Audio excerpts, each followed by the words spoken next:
Buenos días a todos. Vamos a empezar. Semana 17.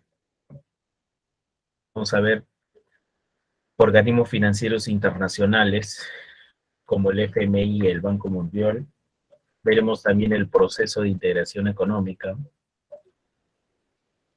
Veremos también los principales bloques económicos, ¿correcto? Bueno, entonces empezamos. Semana 17. Organismos financieros internacionales. Hay muchos organismos financieros, pero dos son los más importantes, los que operan a nivel mundial, el FMI y el Banco Mundial. Son prácticamente hermanos gemelos, porque nacieron juntos, pues, en la conferencia económica de Bretton Woods. Allá en 1944, todavía no terminaba la Segunda Guerra Mundial, pero ya era un hecho que los aliados iban a ganar la guerra. Por esa razón, en 1944 se reunieron para, ¿y ahora qué? Después de la guerra, ¿qué? ¿Qué vamos a hacer con la economía mundial que va a quedar devastada después de la guerra? Por esa razón se reunieron y tomaron muchas decisiones en el ámbito económico. Y entre esas decisiones que se tomaron, entre esas decisiones que se tomaron, una fue de decidir crear estas dos instituciones financieras. Dentro de tantas decisiones económicas, una de estas fue se decidió la creación de estas dos instituciones financieras, el FMI y el Banco Mundial, las dos instituciones financieras más importantes del mundo. ¿Por qué financieras? Porque otorgan préstamos, pues. Otorgan préstamos a países. Otorgan préstamos a países miembros. Por eso también, de repente, por ahí podrás leer de carácter multilateral, financieros de carácter multilateral. Es decir, los países miembros son los que pueden solicitar préstamos a estas instituciones. O al revés, estas instituciones financieras solamente otorgan préstamos a los países miembros. El Perú forma parte del FMI, el Perú forma parte del Banco Mundial, por esa razón puede solicitar préstamos a estas dos instituciones, ¿correcto? Empezamos. Ambos fueron creados en 1944, pero iniciaron ya sus funciones formalmente al año siguiente. En la conferencia de Bretton Woods fueron creados. El FMI. Su misión es fomentar la cooperación monetaria internacional. En pocas palabras, el FMI es el prestamista de última instancia, deuda externa, lo que se vio en semanas anteriores, ya cuando nadie, antes de ver eso, cuando un país no tenía los recursos para pagar su deuda, ¿se acuerdan? O podía ser una renegociación. ¿En qué consistía la renegociación? Acuerda con su acreedor, le solicita a su acreedor que le prorrogue el pago, ¿no? Si esa renegociación no funciona, si el acreedor no le permite postergar el pago, ¿qué tiene que hacer el deudor? Puede hacer una refinanciación, ¿no? Solicitar nuevos créditos para pagar deudas vencidas. Eso viene a ser refinanciación. Si tampoco funciona, el país tendría problemas, ¿no? No puede pagar su deuda. Si se atrasa, sería peor. Para eso existe el Fondo Monetario Internacional. Es el prestamista financiero de última instancia. Si ya el país está en problemas y ya nadie le quiere prestar al país, la última opción, el último recurso, sería acudir al Fondo Monetario Internacional. El Perú, por ejemplo, hace tiempo no solicita o no pide ayuda al FMI porque el Perú paga puntualmente su deuda, tiene recursos, ¿eh? Está bien visto en el sistema financiero internacional, pero hay países que tienen muchos problemas, por ejemplo Argentina. A cada rato acude, a cada rato le ruega al FMI para que le ayuden. es el prestamista financiero de última instancia. Por ejemplo, en el Perú el prestamista financiero de última instancia, el prestamista de última instancia es el BCR. Si los bancos tienen problemas y a un banco ya nadie le quiere prestar, tiene muchos problemas, que quiebre un banco repercutiría mucho en la economía nacional, ¿no? Que una empresa quiebre, ya, pues, que un canal de televisión quiebre, bueno, que una institución educativa quiebre, bueno, pero que un banco quiebre es otra cosa, ¿no? Se supone que los bancos son los que prestan. ¿Qué pasa si el banco tiene problemas? Eso generaría una crisis, un problema, un pánico. No se preocupen que ahí está el Banco Central. En el Perú es el prestamista de última instancia. A nivel mundial, el prestamista, pero a nivel mundial ya hablamos de dólares, pues, ¿no? De medios de pago de aceptación internacional. A nivel mundial, el prestamista financiero de última instancia, el último recurso es el Fondo Monetario Internacional. ¿Correcto? Esa es la idea. Y así fomenta la cooperación monetaria internacional, otorgando recursos a los países a los cuales ya nadie le quiere prestar. Es el último recurso. Y gracias a la confianza que difunde, se facilita el comercio internacional, ¿no? Otorgando dólares, porque el FMI no presta en moneda local, presta dólares, pues, ¿no? Y presta derechos especiales de giro, lo que se acepta en el comercio internacional, porque en el comercio internacional no se acepta soles, se acepta divisas. ¿Quién te proporciona las divisas si necesitas? Si ya nadie te quiere prestar divisas, el Fondo Monetario Internacional. Y así también fomenta la estabilidad cambiaria. Normalmente, cuando un país no tiene las divisas suficientes, el tipo de cambio sube. Y el tipo de cambio, cuando sube, genera muchos problemas. Gracias a los préstamos de última instancia que otorga el FMI, se puede mantener estable el tipo de cambio, ¿no? Para evitar otros problemas. Un sistema multilateral de pagos los deja. El FMI no solo te presta divisas, sino presta D. ¿Y qué son los D? Los medios de pago de aceptación internacional respaldados por el FMI, ¿correcto? El FMI, digamos, tiene su propio medio de pago, llamado derechos especiales de giro. Cuando un país solicita préstamos al FMI, el FMI no solo le va a prestar dólares, una parte de los préstamos serán derechos especiales de giro y se aceptan a nivel mundial porque tienen respaldo precisamente de esa institución. Y gracias a todo eso, genera confianza entre los países para evitar problemas, crisis, etc. Y aminorar los desequilibrios de la balanza de pagos. Cuando un país necesita dinero, cuando un país tiene un déficit en balanza de pagos, significa que no tiene los dólares suficientes para cumplir con sus compromisos. Ahí está el Fondo Monetario Internacional para ayudar al país y prestarle los dólares que necesita. Repito, siempre como último recurso, ¿no? Siempre como último recurso si ya nadie le quiere prestar al país. Esos son los fines del Fondo Monetario Internacional. ¿Alguna pregunta, por favor, hasta ahí? ¿Alguna duda? ¿Alguna interrogante? Profesor, una Dime. consulta. Con fomentar la estabilidad cambiaria se refiere a que presta dólares. Claro, pues, presta dólares. Presta dólares y presta DEC. Pero en este caso, para fomentar la estabilidad cambiaria, necesitaría dólares suficientes. Ojo, cuando el problema ya es muy grave, ¿eh? Cuando el problema son principalmente por razones económicas más que políticas. En el último año se disparó el tipo de cambio, pero por razones más que económicas, políticas. En Venezuela, por ejemplo, el tipo de cambio está al super alza, no más que en Venezuela, en Argentina, no es por razones políticas, más que todo es por razones económicas, su economía no da para más, pues. Y esos países, Venezuela, Argentina, más que todo Argentina, ¿no? Le está solicitando préstamos al FMI porque ya nadie le quiere prestar. Y a Cuba, ¿quién le presta? También le puede prestar al FMI, pues, ¿no? El FMI también le puede prestar.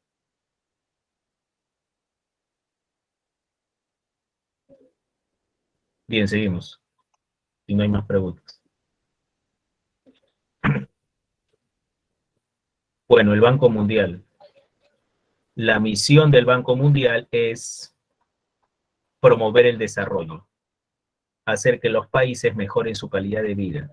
Y eso se logra primero reduciendo la pobreza, ¿no?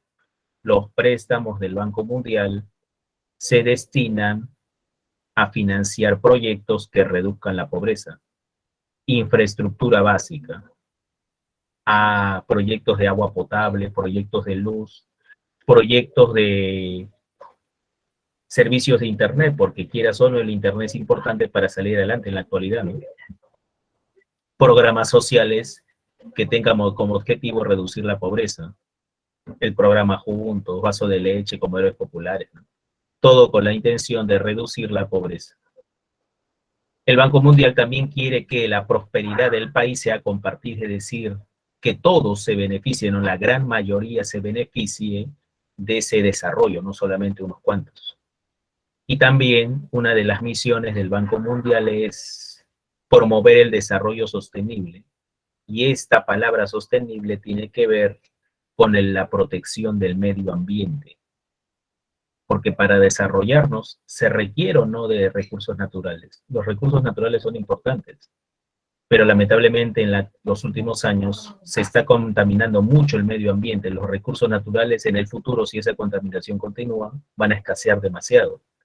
¿Y quiénes van a sufrir las consecuencias? Ni siquiera nosotros, nuestros hijos, nuestros nietos van a sufrir los problemas. Así que desde ahora hay que poner cartas sobre el asunto, ¿no? Hay que comenzar a proteger el medio ambiente para que ese desarrollo no solo lo veamos nosotros, sino las futuras generaciones. Esa es la misión que tiene el Banco Mundial y sus préstamos se destinan precisamente a estos objetivos. ¿Me puedo entender? Bien, preguntas hasta ahí.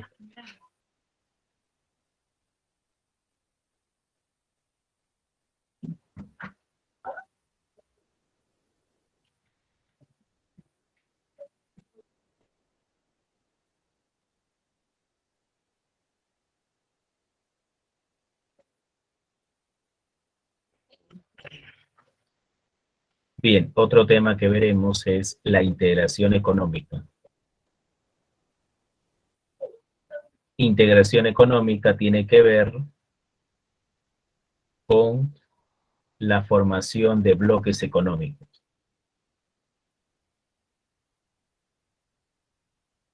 La Unión Europea es un bloque económico. El Mercosur es un bloque económico. La Alianza del Pacífico, en el cual está el Perú, es un bloque económico. ¿Correcto? ¿Qué es un bloque económico? Un grupo de países que ha decidido unir sus economías. Estos países pueden ser muy distintos. Estos países pueden tener diferentes idiomas, estos países pueden tener diferentes religiones, diferentes regímenes políticos, puede ser monarquía, puede ser república, no interesa. Como economía buscan ser una sola. Como economía buscan ser una sola. El caso más ejemplar es la Unión Económica. La Unión Económica es el caso más ejemplar de bloque económico, de integración económica. 27 países integran la Unión Europea. Muchas diferencias existen entre estos países. Idioma distinto, religión distinta, regímenes políticos distintos, pero como economía son una sola, pues tienen la misma moneda, por ejemplo, ¿no? Comparten el euro. O sea, son países distintos, pero como economía buscan ser una sola. Inclusive falta integrarse más Europa. El objetivo de la integración económica total, digamos, es no solo tener una moneda única, sino tener los mismos impuestos, tener el mismo Ministerio de Economía, etcétera, etcétera. Eso todavía no se da en Europa, pero han avanzado bastante. Y ya tienen un gran avance teniendo moneda única, ¿no? España dejó de utilizar su moneda, Francia, Italia dejaron de utilizar su moneda y fueron reemplazadas por el euro. Tiene un gran avance, no tiene una integración económica total la Unión Europea, pero es el que ha avanzado más, es el que se ha integrado más. Ya cuando hablamos de economías europeas no hablamos de España, Francia, sino de frente que decimos la Unión Europea, la economía europea. Cuando hablemos de selecciones de fútbol, sí, no, España, Francia, ahí sí se me echa, ¿no? Pero como economía prácticamente ya son una sola. Ese es el objetivo. Diferentes países, vuelvo a repetir, diferentes idiomas, religiones, pero como economía, una sola. Pero para integrarse económicamente, lo primero que tienen que hacer los países, es eliminar sus barreras económicas. ¿Qué son las barreras económicas?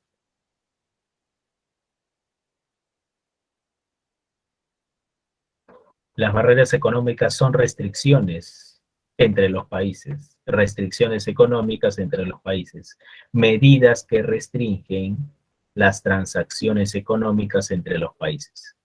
¿Qué es lo que busca entonces la integración? Precisamente eliminar esas restricciones como primer paso para que se dé la integración. Antes de compartir moneda, antes de tener los mismos impuestos, antes de tener el mismo Ministerio de Economía, primero hay que acercar a los países. ¿Cómo? Eliminando las restricciones que existen entre ellos, eliminando las restricciones que existen entre esas economías. ¿Correcto? Correcto. Bien, ejemplo, repito, la Unión Europea. 27 países que lo primero que hicieron es eliminar sus barreras económicas.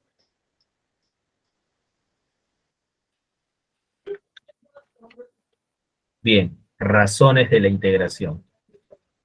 Antes de continuar, barreras económicas. Existen barreras comerciales entre los países. Aranceles. ¿Qué hacen los aranceles? Restringen el comercio internacional, pues. Los aranceles restringen el comercio internacional, encarecen los productos importados, hacen que un país consuma menos productos importados, restringiendo el comercio, ¿no? Restringiendo el comercio. Eso es lo que busca eliminar la integración, eliminar los aranceles, eliminar las barreras al comercio, para que entre los países exista un mayor flujo comercial, para que entre los países se pueda vender más fácilmente los productos. Primera barrera económica que va a ser eliminada son los aranceles, no son las únicas, ¿no? Otra barrera económica son las barreras económicas a las inversiones. Restricciones a las inversiones. Eso no se da en nuestro país, por ejemplo. En nuestro país se le dan muchas facilidades a las inversiones extranjeras. En los últimos años, inclusive a las empresas extranjeras se le da más facilidades que a las empresas nacionales. Pero en otros países todavía se le ponen muchas trabas a la inversión extranjera. Lo que se busca es fomentar la inversión extranjera, ¿no? Que lleguen más extranjeros a invertir, a generar empleo, riqueza. Y eso busca la integración, eliminar las barreras al flujo de capitales o a las inversiones. Y la tercera barrera económica son las barreras al tránsito, al flujo de personas, al tránsito de personas. Normalmente cuando una persona va de un país a otro, va a hacer turismo. Eso nunca hay trabas, ¿eh? Pero la traba es, o la restricción es, cuando un extranjero va a otro país a trabajar. Ahí sí le ponen muchas restricciones. Y aunque no creas, en el Perú hay bastantes restricciones para que los extranjeros trabajen en el Perú. Si no, mira, muchos venezolanos que quieren trabajar de su profesión en el Perú no lo pueden hacer, pues, porque todavía no le dan la autorización. No hay tantas restricciones como en Estados Unidos, ¿no? Tú te vas a trabajar como latino en Estados Unidos, te votan como perro, lamentablemente. Son bien estrictos en ese aspecto los gringos. Pero en otros países todavía sigue habiendo menos de esas restricciones, pero todavía las hay, como en el caso Perú, repito. Lo que busca la integración también es eliminar esas barreras, ¿no? Para que las personas vayan a trabajar de un país a otro sin ningún inconveniente. Vuelvo a repetir, ¿por qué se buscan eliminar estas barreras? Para acercar económicamente a los países. Como primer paso para después compartir moneda, integrarse económicamente mucho más. Hasta ahí estamos. A eso se refieren las barreras económicas. Barreras comerciales, barreras a la restricción de las inversiones y barreras o restricciones al flujo de personas para que vayan a trabajar de un país a otro. Eso busca eliminar la integración, todas esas restricciones mencionadas. Repito, como primer paso, para después unirse ya económicamente.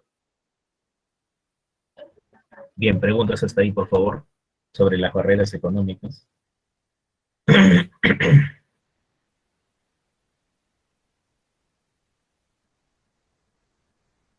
¿Alguna duda?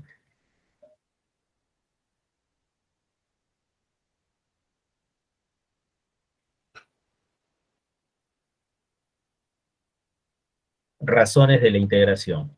Hay razones económicas que ya veremos en la siguiente diapositiva. Hay razones también hasta políticas de la integración.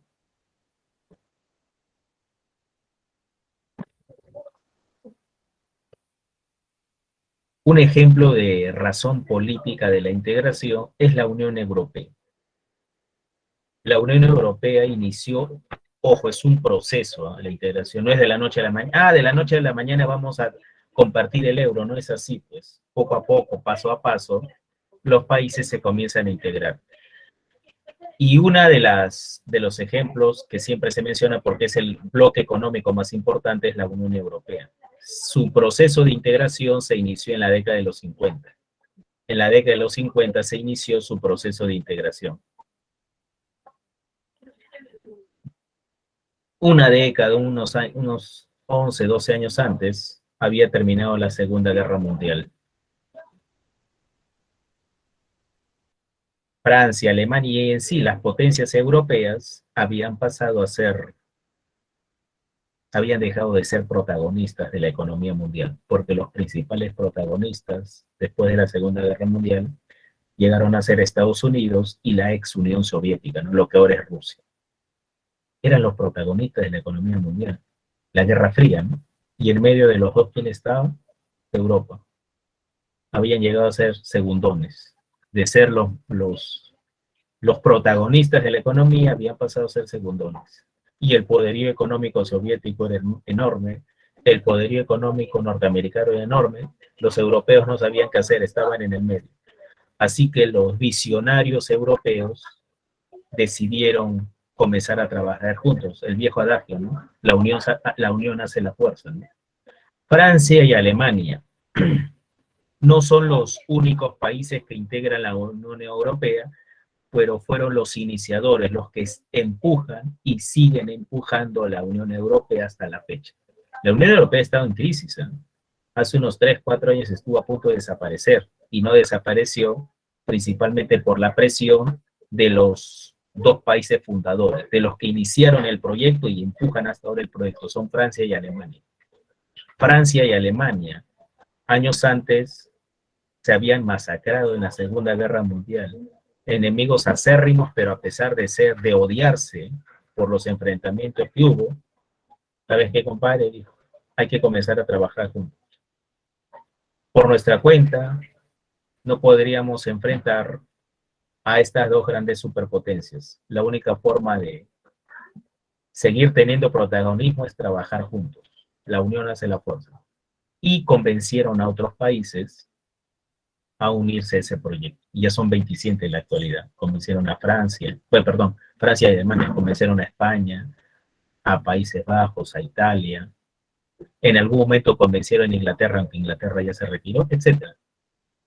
Y en la actualidad, la economía más poderosa del mundo es la economía europea, como bloque económico.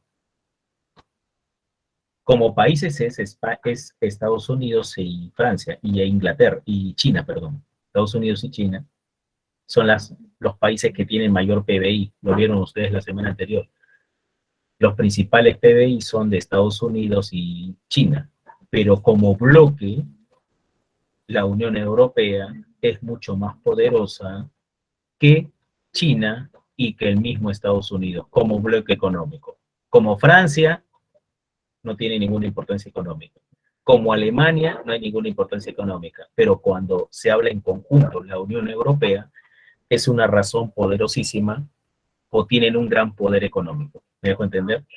Esa es la idea de la razón política. A pesar de las disputas, a pesar de los resentimientos de la guerra, decidieron estos dos países trabajar juntos y hasta la fecha son los que siguen teniendo protagonismo.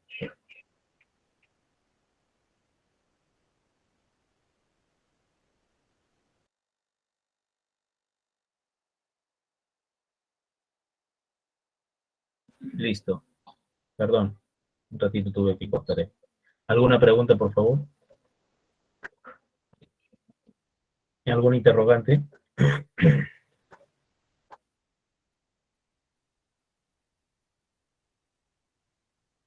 Bien, también hay razones económicas de la integración, ¿no?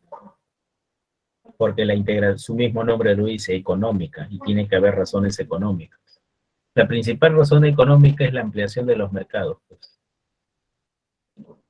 La principal razón económica es la ampliación de los mercados. Y acá están las razones económicas. Importancia o razones económicas de la integración. Aprovechamiento de las economías de escala. Economía de escala tiene que ver con la mayor producción, ya que va a haber más mercados, ¿no? Más fácilmente los productos franceses se venden en Alemania. Los mercados para los franceses se van a ampliar y viceversa, ¿no? España, la empresa española en su país tenía no sé cuánto es la población de España, 50 millones de habitantes, pero la población de Europa es 10 veces más, tiene más clientes, tiene más potenciales clientes, ¿no? Puede producir más, vender más, sus ventas aumentan y su producción mejora. Eso se tiene que ver con las economías de escala. Y tienen más ganancias, más rentabilidad, ya que su producción es mayor porque sus ventas son mayores. Mayores inversiones extranjeras y nacionales, porque hay más mercados. Siempre que se mercado va a haber inversión, va a haber gente que quiera aprovechar esa mayor amplitud de los mercados, esa oportunidad de negocio, de ganancia, y van a invertir, pues. Se fomenta la tecnología, etcétera, etcétera. Ahí están las razones económicas de la integración. Correcto. Esa es la idea. ¿Alguna pregunta hasta ahí, por favor? ¿Alguna duda? Bien, entonces, como no hay preguntas, veremos las etapas de la integración. Veremos las etapas de la integración.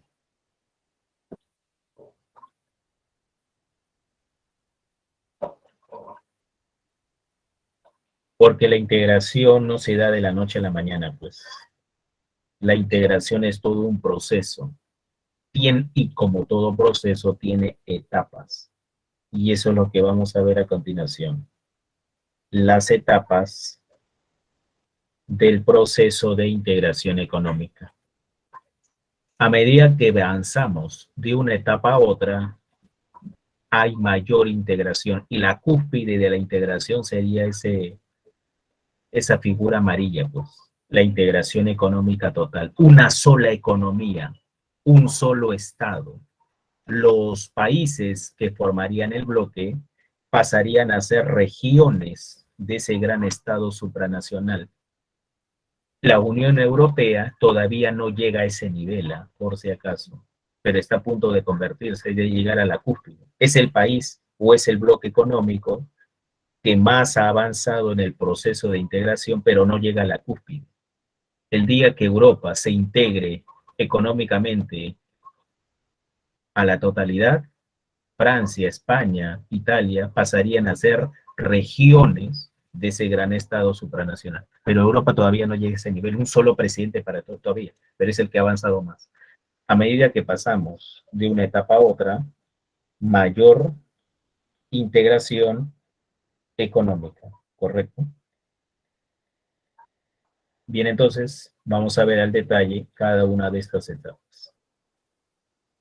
Todo se inicia con la eliminación de las barreras económicas. Antes de compartir moneda, antes de tener el mismo presupuesto, antes de tener el mismo presidente, antes de tener el mismo Banco Central, antes de tener el mismo ministro de Economía, antes de todo eso, primero hay que eliminar las barreras económicas. Y en las primeras 4 etapas es donde se eliminan las barreras económicas. Concéntrate en estas 4 etapas.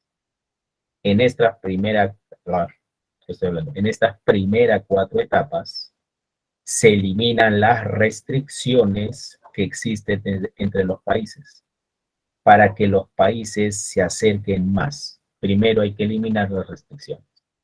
Y todo empieza con la eliminación de las barreras comerciales, zona de preferencias o área de preferencias. Su mismo nombre lo dice. Se eliminan los aranceles de algunos productos. A algunos productos se les da preferencias arancelarias. A algunos productos se le van a eliminar los aranceles. Ahí ponen como ejemplo el Mercosur-India, pero yo te voy a dar un ejemplo más, no existe, pero un ejemplo más cercano a nuestro país. No existe, yo te voy a explicar por qué no existe, pero existió en algún momento una zona de preferencias entre Perú y Estados Unidos, algo llamado el ATPDA. Ya nadie se acuerda del ATPDA. Yo sí me acuerdo, porque se firmó en mis primeros años en la universidad, mi querida San Marquitos, tu futura alma mater, mi alma mater, tu futura alma mater. Allá por el año 2000, 2001, es donde se comenzó a hablar del ATPDA. ATPDA en castellano. ATPDA es inglés, pero en castellano se traduce como Acuerdo de Preferencias Arancelarias Andinas, ATPDA. Su mismo nombre lo dice, ¿no? Acuerdo de Preferencias Arancelarias Andinas. Acuerdo que en algún momento lo firmó Perú con Estados Unidos. Perú ya era presidente Toledo. En Estados Unidos ya era presidente George Bush. George Bush hijo, porque el papá ya falleció. George Bush hijo, Alejandro Toledo, bueno, el único que se conocen, firmaron ese acuerdo. ¿Y en qué consistió ese acuerdo? Que el Estado norteamericano, que la economía norteamericana, le daba preferencias arancelarias a ciertos productos peruanos. ¿A qué productos peruanos se les dio esa preferencia arancelaria? Agroindustriales. ¿En qué consistió esa preferencia arancelaria? Que esos productos agroindustriales, espárrago, alcachofa, los arándanos, etcétera, iban a llegar al mercado norteamericano y el Estado norteamericano no iba a cobrar aranceles por esos productos. Y no te olvides, ¿eh? Los aranceles encarecen el producto importado, artificialmente lo hacen más caro. El producto importado puede ser muy bueno, barato, pero el arancel lo encarece. Pero si ya no se cobra aranceles, ese producto importado iba a estar más barato. ¿Para quién iba a estar más barato? Para el consumidor gringo, pues. Ya que su Estado ya no le iba a cobrar aranceles por los productos peruanos, ese producto peruano para el gringo resultaba más barato. Iba a comenzar a comprar más, los peruanos iban a comenzar a exportar más a Estados Unidos, a vender más. Se beneficiaron. Ahí se inició el famoso boom de la agroexportación, pues. Se comenzó a exportar en grandes cantidades arándanos, alcachofas, lo que generó bastante beneficios económicos, bastante empleo, etcétera, etcétera. Ahí está. La zona de preferencias. Lo que alguna vez existió entre Perú y Estados Unidos. Hay otros ejemplos, sí, actuales, sí, ahí está el Mercosur-India, sí, pero yo te hablo de algo más cercano a nosotros.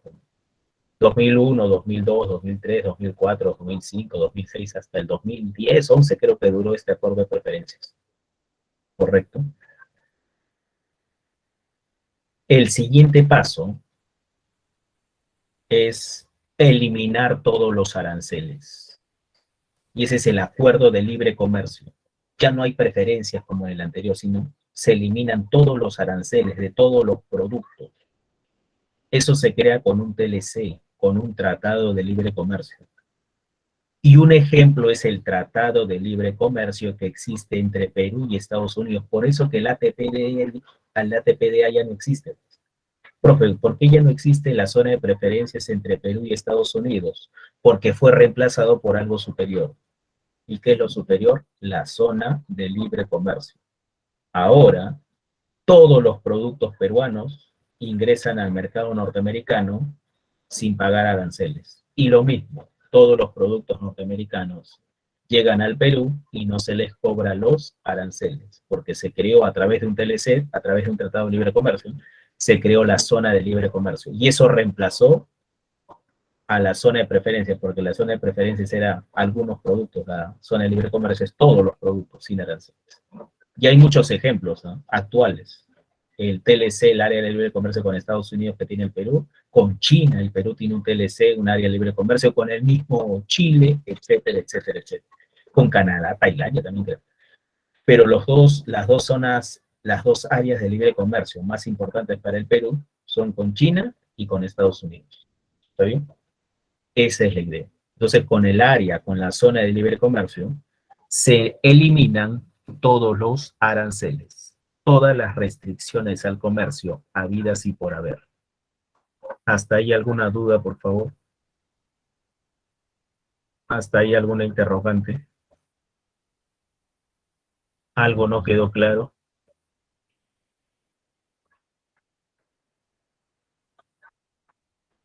Bien, la siguiente etapa es la unión aduanera. Ya ustedes saben qué son aranceles, ¿no? Mira la unión aduanera que dice. Ya saben qué son aranceles. Impuestos a las importaciones.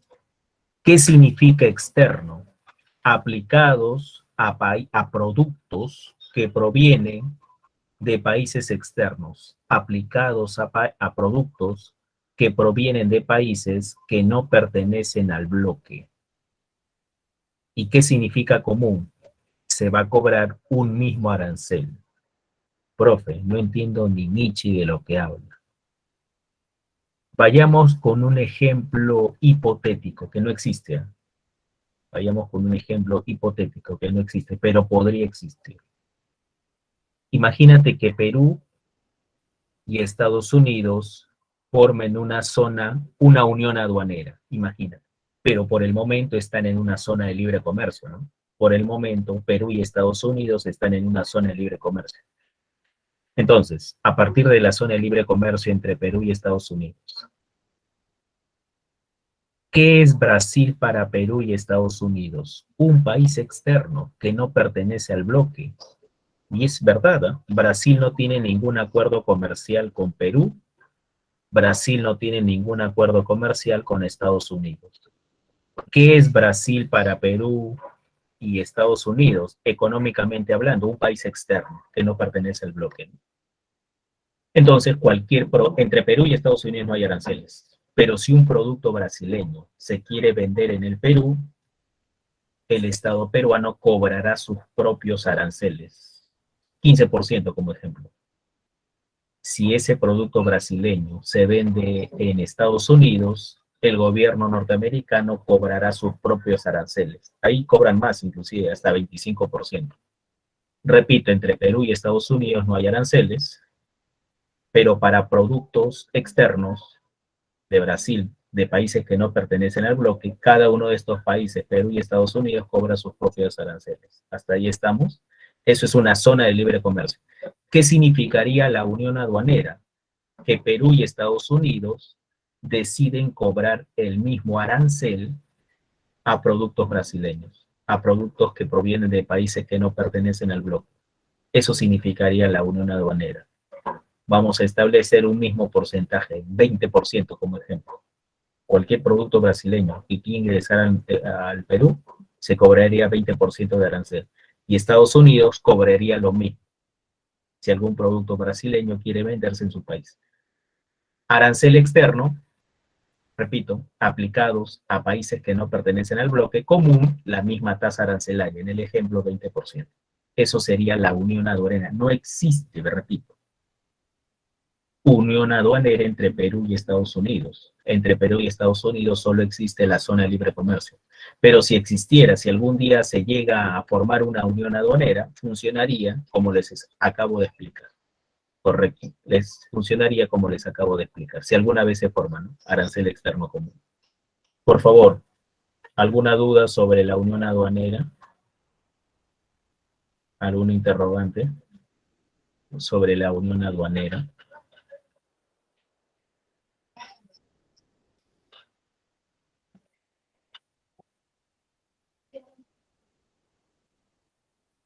Bien, por favor. Hace un momento te dije que había tres tipos de barreras económicas: comerciales, aranceles, barreras a las inversiones y barreras al flujo de personas para que trabajen de un país a otro. Existen tres tipos de barreras económicas. Hasta este momento, hasta esta tercera etapa, ¿de qué barreras económicas hemos hablado? Solamente de qué barrera económica hemos hablado. Comerciales, a las inversiones o al flujo de personas para que trabajen en un país a otro. Aranceles, comerciales, nada más, muy bien, hijo. Solamente se ha hablado de barreras comerciales, aranceles. Ya se eliminaron las barreras comerciales, los aranceles. Falta eliminar las otras barreras económicas. Y eso se logra en el mercado común. Ya se han eliminado las barreras a la circulación de mercancías, aranceles. Ahora se eliminan las barreras a la circulación de factores productivos, trabajo y capital. Capital entiéndelo como inversiones. Y eso se logra en el mercado común. Por eso que en el mercado común se da la libre circulación de mercancías, sin cobro de aranceles, lo que se había logrado en las anteriores etapas. Pero en esta etapa además se incluye la libre circulación de factores. Se eliminan las restricciones a la circulación de inversiones y personas para que trabajen. Un ejemplo es la Unión Europea. En la Unión Europea, en esos 27 países, la Unión Europea es mucho más que un mercado común, pero se da la libre circulación de mercancías y factores en la Unión Europea, en esos 27 países. Un producto español, si se quiere vender en Polonia, el Estado polaco no cobrará aranceles. Polonia pertenece a la Unión Europea. Un producto alemán, si se quiere vender en Italia, el Estado italiano no cobrará aranceles, porque se han eliminado los aranceles entre los países de la Unión Europea. Un inversionista, una empresa griega, pertenece a la Unión Europea, quiere invertir en Alemania, no tendrá ningún inconveniente, ninguna restricción. Quiere invertir en España, no tendrá ningún inconveniente, ninguna restricción. Y trabajadores. Un trabajador, un médico, un ingeniero, un abogado. Aunque el abogado sí, el problema es que el abogado, cada país tiene sus propias leyes, tiene que adecuarse, pero a nivel de médico no, pues. Si el organismo es el mismo para todos, ¿no? Las enfermedades son las mismas. Para un abogado quizás hay inconveniente porque las leyes de cada país son distintas, pero para un médico, para un ingeniero, para un obrero, para un electricista, creo que tú puedes trabajar en cualquier país sin ningún problema, ¿no? Y lo puedes hacer en la Unión Europea. Un médico griego puede trabajar tranquilamente en Polonia, en Alemania. No te piden un montón de trámites, simplemente con tu DNI europeo. En Europa, en esos 27 países, existe una especie de DNI europeo que te puedes pasear entre esos 27 países como si estuvieras en tu casa. ¿Me puedo entender? Te lo digo por algo cercano a mí, ¿no? Mi hermano mayor, él no es español, es el cholo peruano como yo, pues, ¿no? Pero ya vive bastante tiempo en España y ya prácticamente tiene la nacionalidad española. Y al tener la nacionalidad española, automáticamente, ¿qué tiene? La nacionalidad ¿de dónde? Al tener la nacionalidad española, automáticamente, ¿qué tiene? La nacionalidad europea, pues. Él es por eso te puse el ejemplo electricista, porque él es electricista, ¿no? Puede ir a trabajar tranquilamente de España a Alemania y él me para mandando fotos, sacando un pica. Oye, hermano menor, me dice, he estado en Alemania, he estado en Grecia, etcétera, etcétera, por motivos laborales, ¿no? Eso es lo que pasa en el mercado común, pues, libre circulación de personas, de factores, de mercancías, de todo, sin ninguna restricción. Preguntas entonces hasta ahí, dudas. Bien, hemos visto la eliminación de las barreras económicas como primer paso en el proceso de integración económica. Como ya se eliminaron las barreras económicas, ¿qué sigue después? Comenzar a compartir la misma economía, comenzar a ser una sola economía. Y eso se da o comienza con la creación de una moneda única, pues. Un ejemplo es la Unión Europea, ¿no? Que comenzó a utilizar el euro. La peseta española se dejó de utilizar. El franco suizo también, la lira italiana, el marco alemán, y todas esas monedas fueron reemplazadas por una moneda única, a la que llamaron el euro.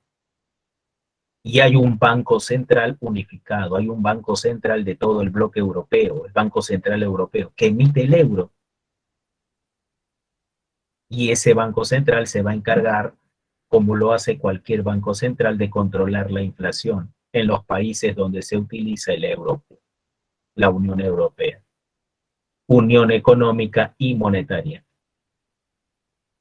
Hasta ahí ha llegado la Unión Europea, por si acaso. Es el bloque económico que ha avanzado más en el proceso de integración. Pero según los especialistas de este tema, habría una siguiente etapa. Todavía Europa no está en esa etapa. La integración económica total. Un solo Estado europeo, Francia, un solo presidente de Europa, Francia y España, pasarían a ser simples regiones de ese Estado supranacional. Eso quizás se dé en el futuro, todavía no. ¿Me dejo entender? Esa es la idea de la integración económica. A medida que pasamos de una etapa a otra, significa mayor integración. Correcto. ¿Preguntas hasta ahí?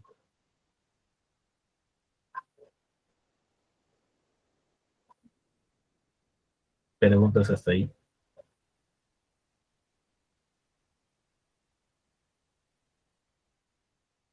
Bueno, seguimos.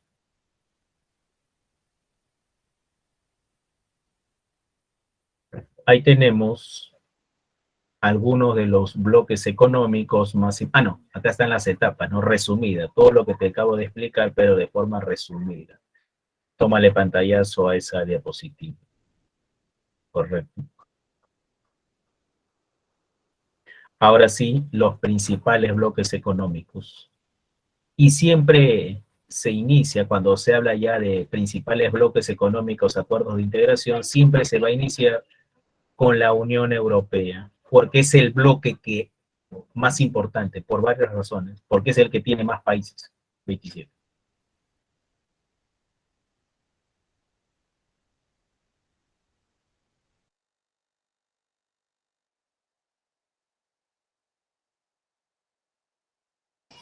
Bien, disculpen, ¿no? Inconvenientes técnicos. Repito, ¿por qué es el bloque económico más importante? Es el que tiene más países, es el más antiguo, es el modelo de integración.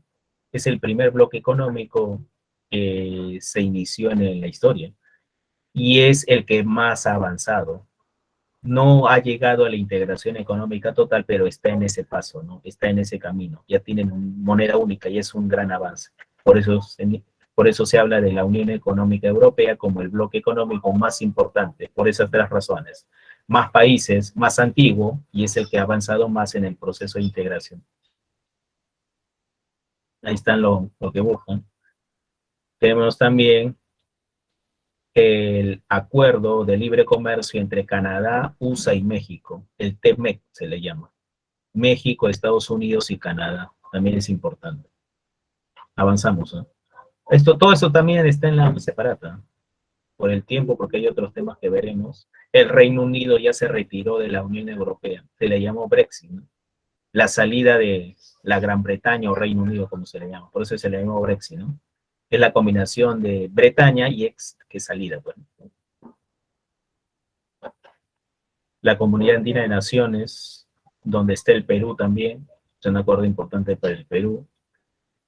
El Mercosur, todo esto está en la separata, no se preocupen. La Alianza del Pacífico, donde también está el Perú, también está el Perú. El Perú forma parte de la Comunidad Andina y de la Alianza del Pacífico, donde está Chile, Colombia, México y Perú. Bueno, el ALBA, que es formalidad porque en la práctica ni funciona, porque lo impulsó Venezuela en su mejor momento, pero ahora Venezuela está debilitado, ¿no? La PEC, el Foro Económico Asia-Pacífico, 21 países. Los países que colindan con el Océano Pacífico, por eso se le llama así. Los países que colindan americanos y asiáticos que colindan con el Océano Pacífico. Ahí está Australia, está Corea, Rusia misma, está Perú, Vietnam, está China, Chile. A ver, hace unos 5 o 6 años, pues, el Perú fue el centro de atención del mundo. Se convirtió en el ombligo económico del mundo. ¿Por qué? Porque la conferencia de la PEC se realizó en nuestro país. Allá por el año 2015, pues 2015, 2014, Perú fue la sede de la PEC.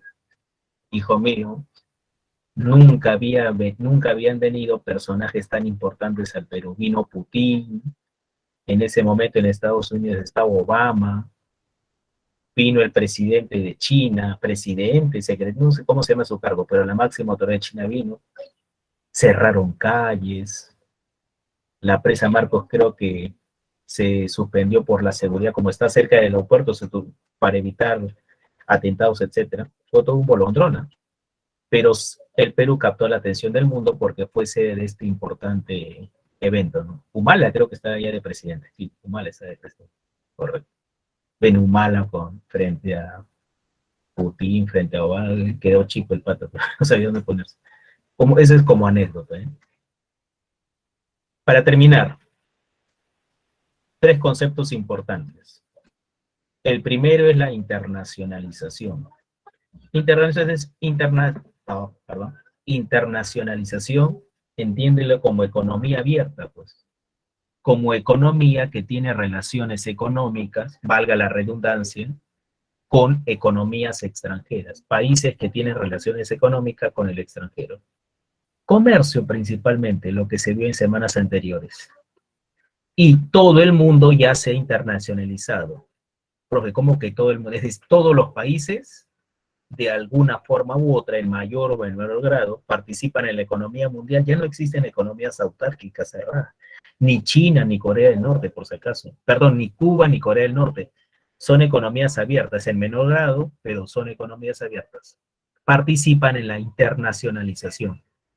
Inclusive las empresa que no se internacionaliza, está condenada a fracasar porque tiene más clientes, pues. Puede producir más, puede aumentar sus ventas si se internacionaliza. Si no es así, está condenada al fracaso.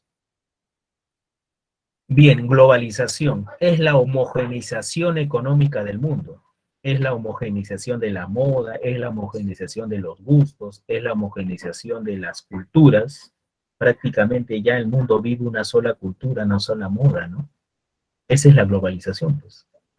Un ejemplo, tú juntas a jóvenes estudiantes de su edad, 20, 21 años, 19, 18, en un salón de clases, a un peruano, a un brasileño, a un norteamericano, a un europeo, a un africano y a un asiático.